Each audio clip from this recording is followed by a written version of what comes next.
What is going on, everybody? ZyoniK here, and in today's video we're going to be using a pretty fun core of Whimsicott and Empoleon. Spicy, if I do say so myself.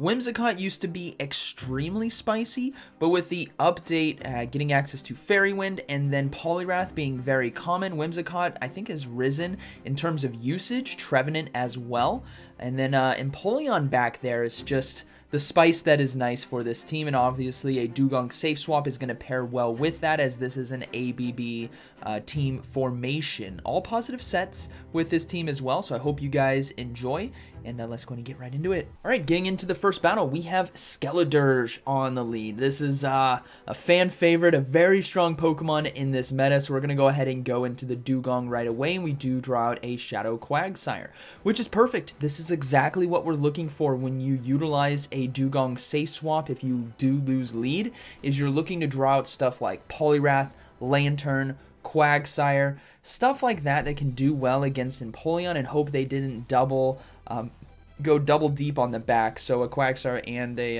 Whiscash, for example. Some might, but we're gonna play to that it's not, and they're deciding to go for Mud Bombs right here, which is totally fine. We got a shield as well, and what's great about Dugong on the safe swap is the how oppressive it can be with these icy winds and neutral damage against Quagsire. And as you guys can see, this is looking pretty good. Now, I'm not going to go for switch here. And the reason is, if there is something like a Whiscash in the back, and this is a ABB team much like mine, Empoleon will be able to handle that with Waterfall. It actually can do pretty well. So we want to make sure we have shield advantage. Whimsicott as well can do a decent amount of damage with Moonblast against the Skeledirge later on, which we might have to rely on, and we can easily soak that charge move there. They come in with the Skeledirge, so we're going to go ahead and go into Empoleon and just load up on energy. And they actually have an Altaria in the back, so it wasn't the Whiscash, which we were hoping for, not hoping for, but preparing for. To say so, but Altaria here is actually something we can handle. We're resisting that Dragon Breath, we're resisting the Sky Attack. We do have the 2-to-1 shield advantage, but I'm gonna decide to no shield right here, and this is a risky call by me. I'm gonna try to trust in Whimsicott to take out the Skeledirge, and the reason being is our fast move of Fairy Wind can farm down Altaria, but our opponent makes a bold mistake. They decide to not attack me, which allows me to go off, get the Drill Peck off.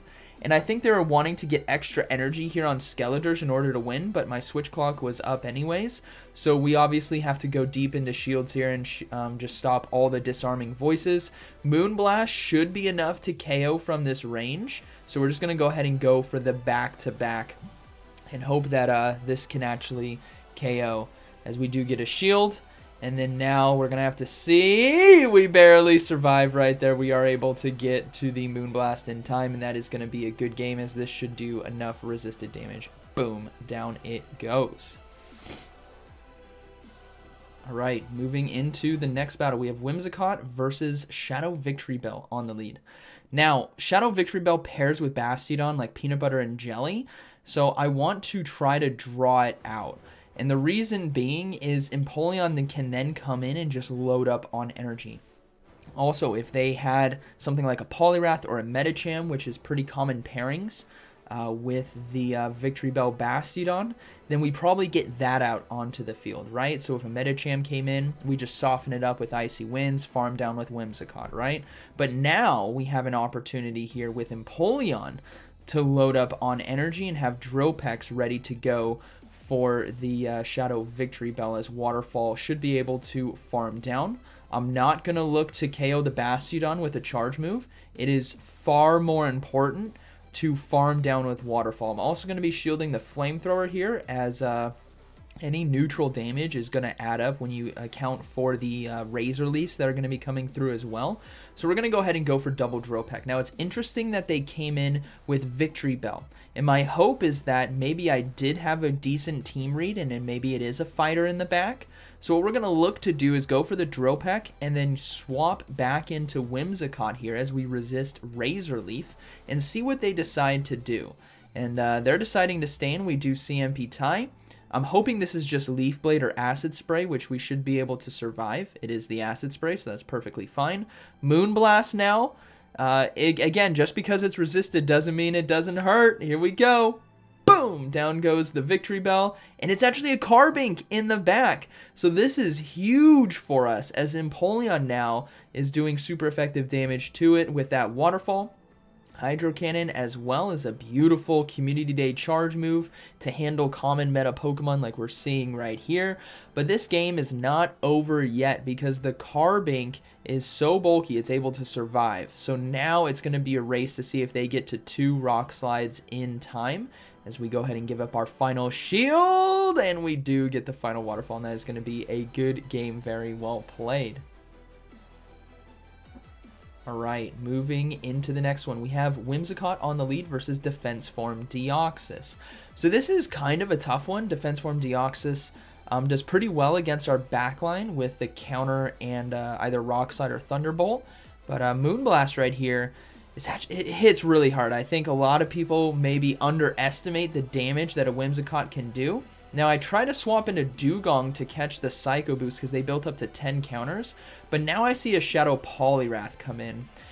And I think you're thinking what I'm thinking, or hopefully you are. This might be a triple kind of pseudo-fighter team where it's 3 counter users. So Dugong, or not Dugong, sorry, I'm looking at Dugong. Defense Form Deoxys, Poliwrath, and probably a Vigoroth. So this is going to be a tough one. We're going to make a bold call here that they're going to go for blind Icy Winds. So we're going to come in with Empoleon. And if it is the triple counter users, then we obviously want to keep Whimsicott healthy as we go ahead and soak the charge move. And it is going to be Icy Wind. That's huge. And they decide to go for the back-to-back, which is totally fine by me, as this doesn't do that much damage. And Waterfall should be able to get us a little bit of energy here. And then we're going to have to swap into, if it is Vigoroth, which I'm guessing it's going to be, because Defense Form Deoxys would get farmed down. There's the Vigoroth, so we're going to go ahead and build up to Hydro Cannon and then swap out. I could have thrown the Hydro Cannon there. I think that was a slight mistake on my end. But they swap into Defense Form Deoxys. As we go for Seed Bomb, we do get a shield. And now I have to call that they're doing Psycho Boost. They could do a bait with Thunderbolt, a counterintuitive bait, but ultimately it is a bait because it doesn't drop their attack. But now we're just going to go ahead and double shield because I'm hoping they're just going straight Psycho Boost. That way we can farm down and then look to go for charge moves against Vigoroth on the back end. Now I make another slight mistake in this game. You guys can see Switch Clock coming back up. In my head, Vigoroth is at 4 counters, right? It needs 5 for Body Slam. In my head, it's 4 at the time of playing this game. Obviously, that is going to be a miscount, as we're going to go ahead and just go for the Moonblast, or the Seed Bomb, but they actually had Body Slam. So I could have potentially won that game by swapping into Empoleon and going for the Hydro Cannon and catching the Body Slam and then, you know, take it out with a Moonblast from there. But good game to my opponent. All right, moving into the next one. Whimsicott versus Defense Form Deoxys again. So I'm like, oh gosh, it's gonna be another one of the triple counter user teams, which we had a potential win con there, right? If we played it a bit better, just making sure we have the energy counts. And I'm gonna look to play this the same. I'm gonna look to go for the Moonblast. If they build up to 10, which they're looking to do, I'm gonna go ahead and swap into Dugong, but they don't throw right away. So this is probably gonna be a Thunderbolt, which we gotta let go through, as it's not enough to KO, and we do see a Lantern come in. So, completely different team now, so I can't rely on the team reading potentials from what I've seen in the previous matchup with the Defense Form Deoxys lead, because, well, it could be anything now with a Lantern and Deoxys core. So, I'm going to go for Icy Wind here. And the reason why is I'm hoping they're going to shield, but they don't. They decide to no shield. And I think, had I gone for Drill Run, they just come in and farm down with Deoxys, which would be tough anyways. So we're going to come in with Whimsicott and load up on energy. As with the Icy Wind debuff, Thunderbolt and Surf here aren't going to do that much damage. Whimsicott can easily survive. And then they're going to go ahead and go for another one.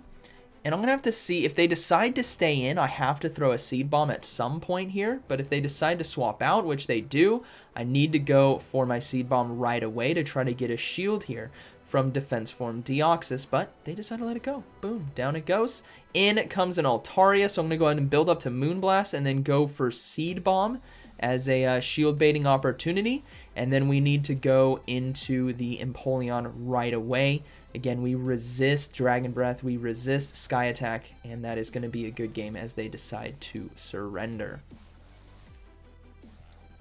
Alright, moving into the next battle. Whimsicott versus Whiscash. Alright, really good lead right here. Let's see what they decide to do. They swap into Lickitung. So, Lickitung safe swaps are kind of hard to deal with. We have to soften it up. Now I go for Moonblast here. They do get to Body Slam before we get to Moonblast, and my hope is that I can catch the Body Slam on Dugong, but unfortunately we don't right there. So we're going to go ahead and No Shield, and then come in with Dugong, and look to load up on energy. Power Whip is going to hurt, but my opponent decided to throw a bit early. In hindsight, I would have just basically like thrown the Icy Wind if it was getting near the Power Whip, and then farm down, because on the back end right here, this is just going to be another Body Slam. On the back end right here, that Whiscash that comes back in takes a lot of neutral damage. Like we saw with Quagsire, takes a lot of damage from Icy Wind and Ice Shard. So I go ahead and go for Icy Wind now. I could have gotten away with throwing it earlier so I didn't take as much damage. So that's something to learn, obviously. Or something to do better.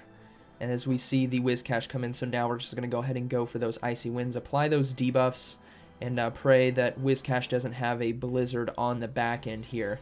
But we're going to do a lot of damage, and actually might force them to throw energy in order to take us out as well. Because after 2 Icy Winds here, plus the Ice Shard damage, they're going to start getting very, very low. And I'm about to get to a 3rd one, so they have to throw energy, which is totally fine by me. It's most likely going to be Mud Bomb here. And then we'll come in with Whimsicott. And they do swap out. Oh, it's a Gligar in the back. And Empoleon going to lock that down. They decide to surrender. So that's going to be a good game. Very well played. Alright, moving into the next one. Whiscash once again. So we're going to go ahead and try to play this the same. It's another Lickitung. So we're going to play it the same. And they decide to go for the Body Slam right away. Okay, that's fine by me. We're going to go ahead and let this go. Again, we don't need that much health on a Whimsicott to take out the Whiscash, right, after we soften it up with the Icy Winds and stuff. But Moonblast here, going to do a lot of damage, and we go right into that Dugong. And then we're going to look to go for the Icy Wind basically right away this time, especially since they're loading up and they didn't go for Body Slam like the last match. This is going to be most likely a Power Whip. So we go for the Icy Wind.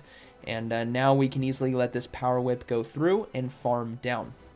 Again, we're not going to get KO'd by Power Whip. We don't need to be giving up a shield in this situation. It's better to just maintain switch advantage with 2 shields and then apply pressure on this back end here with Ice Shard and Icy Wind. This is why Dugong's so good. It's always going to be good. So long as something like Icy Wind isn't debuff. I don't think Drill Run would get a debuff.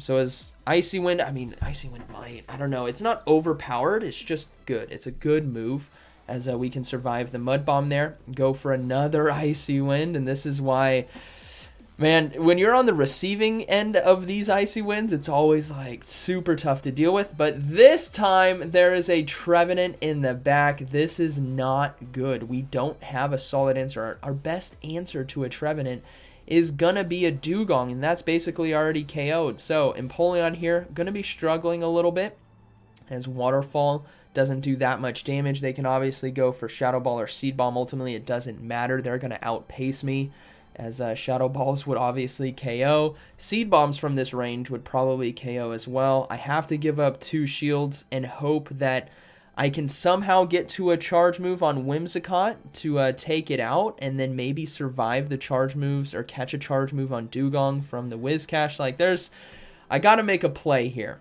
So they will farm me down. They're going to have so much energy, but they're close enough where I'm going to come in with Whimsicott. I'm going to let them do a fast move, and I'm going to swap into Dugong. We don't get the catch, so they're just going to go ahead and KO us, and that's going to be a good game. Trevenant obviously can core break this team if they're ahead on energy, which they were. So good battle to my opponent. All right, moving to the next one, Whimsicott, Poliwrath. All right, so good lead for us, obviously, with our backline if this Poliwrath is a counter user, but they swap out into Clodsire, so I come in with Empoleon. Now, in hindsight, I should probably come in with Dugong. This is going to be a better, Dugong's a better answer because of its survivability. It's still doing super effective damage, but what I was hoping for is to be able to go for Drill Pecks on the back end of this. But this is just a hindsight opportunity here because I'm gonna not respect the Earthquake as we go for the Hydro Cannon. I figure, you know what, it is an Earthquake, but it's a Clodsire, so maybe we can survive. So I let it go, and no. Boom! See ya, Empoleon. I am now in trouble. This is a bad news bears situation. We're gonna come in with Dugong and just look to go for the full farm down, hoping that this isn't Stone Edge.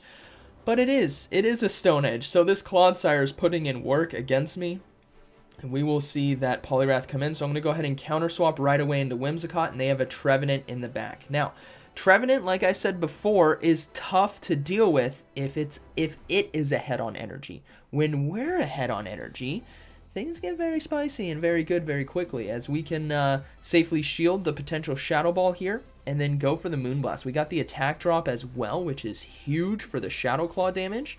And now this Moonblast, I'm telling you guys, it hits like a truck. You've seen what it can do. And well, boom, down goes the Trevenant. And now it's going to be the Poliwrath coming in. So we're going to go to Seed Bomb right away. And this Poliwrath, I think, is going to get a little greedy. They are going to try to load up on a little too much energy here as I swap into Dugong to catch the charge move. In hindsight, I think the Poliwrath just throws the charge move right away, but ultimately we catch the Icy Wind. We have the Dro Run ready to go, so that is going to be a good battle, very well played, as this should be enough damage. Yep, good game. I think that was the final one. Nope, we got one more. Sorry. Right. Moving to the next one, another Poliwrath on the lead. So we'll have to see what they decide to do. This time, the opponent is deciding to stay in. So obviously, in a situation like this, when your opponent is staying in, excuse me, in a matchup that's clearly not beneficial to them, they do have Icy Wind, right? But we have Fairy Wind, Seed Bomb, and Moonblast. Well, then it begs the question, what do they have in the back? Why are they staying in? My thoughts are instantly going to like worst case scenarios, something like a Lantern potentially back there. So we're going to go ahead and go for the Moonblast here. They decide to shield again, and I'm like, all right, they are clearly weak to Whimsicott, so we need to try to keep ours alive. And then we're going to swap into Dugong here to try to catch the Icy Wind, but we don't get it. And they're staying in, so I'm like, please don't be Dynamic Punch. This would be very, very bad if it is, but it's not. It's just an Icy Wind, which is totally fine by me. I'm going to go ahead and go for a Dro Run, do as much neutral damage as possible. But now, since they didn't swap back out, right? They didn't come in with that Lantern that I thought might be back there or something. Now it's making me think maybe there's a dragon, right? Maybe there's an Altaria. Your mind's always got to be thinking, what could they have? Why are they making the choices that they're making? So I'm going to go for Switch here. Getting Switch is going to be very beneficial in a no-shield situation because you want to have alignment, and there's a Bastiodon in the back. All right, well, we got Empoleon for that. Now let's see what their other Pokemon was and why they were so scared of the Whimsicott, as we can safely... Flamethrower not going to hurt. It does do a decent amount of neutral damage, but it's nothing too threatening right away. And it was a Superior back there. So, interesting choices. Whimsicott, obvious. I don't know. I think it was just interesting choices from my opponent. I'm going to go ahead and swap into Whimsicott and go for the Moonblast here. Empoleon as well. I could have gotten away with maybe one more Waterfall. Maybe two. But we're going to go ahead and go for Seed Bombs. Bastiodon is going to load up on energy, but I don't think it can get to 2 Flamethrowers in time in order to take me out. So I think Empoleon is going to be pretty safe. They do get the full farm down, though, which is fine. This Whimsicott, actually, the Seed Bomb here is very clutch. This neutral damage is going to be needed in order to potentially win this game. as we are going to look to go for that Hydro Cannon. Now, the Flamethrower coming through is going to hurt, but we survive with 1 HP and a Dream. Empoleon coming through, the King of the Sea, taking out the Bastiodon. Boom, down it goes. Good game. Again, this team overall, pretty fun to use. Core broke a lot of stuff that you guys can see kind of where I'm at this season. 2300s currently, pretty good win-loss record right there, and really solid sets with this team, Whimsicott and Empoleon core with a Dugong safe swap. So I hope you guys enjoyed today's video, and like always, thanks for watching. I'll see you in the next one.